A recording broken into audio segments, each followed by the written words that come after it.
আমরা প্রয়োজনে জীবন দেব, কিন্তু প্রাণাধিক নবী সাল্লাল্লাহু আলাইহি সাল্লামের শানে কোনো আঘাত, কোনো কটূক্তি বা কোনো উস্কানিমূলক বক্তব্য আমরা সহ্য করব না। মাত্র পাখর মহানবী সাল্লাল্লাহু আলাইহি সাল্লামকে অপমাননা করায় চেপেছে বাংলার লাখো মানুষ। হুঙ্কার দিয়েছে কটূক্তিকারী রামগিরি মহারাজকে।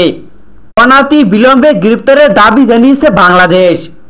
বিস্তারিত সম্পূর্ণ জানতে হলে ভিডিওটি না টেনে দেখতে থাকুন শেষ পর্যন্ত।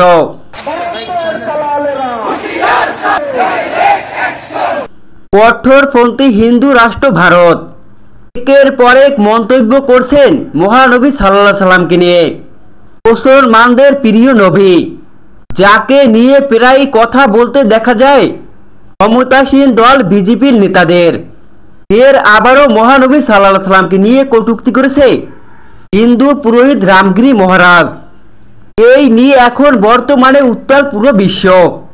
বিভিন্ন দেশ বিভিন্ন স্থান থেকে প্রতিবাদ জানাচ্ছে রামগিরি মহারাজকে গ্রেপ্তারের দাবিতে। তার বাইরে বাংলাদেশও নয়, এবার বাংলাদেশেও গর্জে উঠেছে মহানবী সাল্লাল্লাহু আলাইহি সাল্লামকে কটূক্তিকারী রামগিরি মহারাজের উচিত শাস্তির দাবিতে। বাংলাদেশের সমস্ত রাজপথ গণ আন্দোলনের রূপ নিয়েছে। এমনকি এর প্রতিবাদে ভারতেও মুম্বাই অভিমুখে লং মার্চ করেছে মুসলিমরা। লাখো মুসলিম জড়িত হয়েছে সেই আন্দোলনে। রামগিরি মহারাজের বিরুদ্ধে একাধিক মামলা দায়ের করা হয়, কিন্তু এদিকে বিজেপি আরেক নেতা এতে সাপোর্ট করে। তাকেও গ্রেপ্তারের দাবি জানায় পুরো বিশ্ব। এর জন্যই বাংলাদেশের মুসলিমরা কড়া ভাষায় জবাব দেন হিন্দু রাষ্ট্র ভারতকে। বাংলাদেশের লাখো মানুষ গর্জে উঠে বলেন, মহানবী সাল্লাল্লাহু আলাইহি সাল্লামের অপমান আমরা সহ্য করব না। মুসলিম জাতি কেউই সহ্য করবে না মহানবী সাল্লাল্লাহু আলাইহি সাল্লামের অপমান। কবির মুসলমান কিছুতেই সইবে না এই অপমান।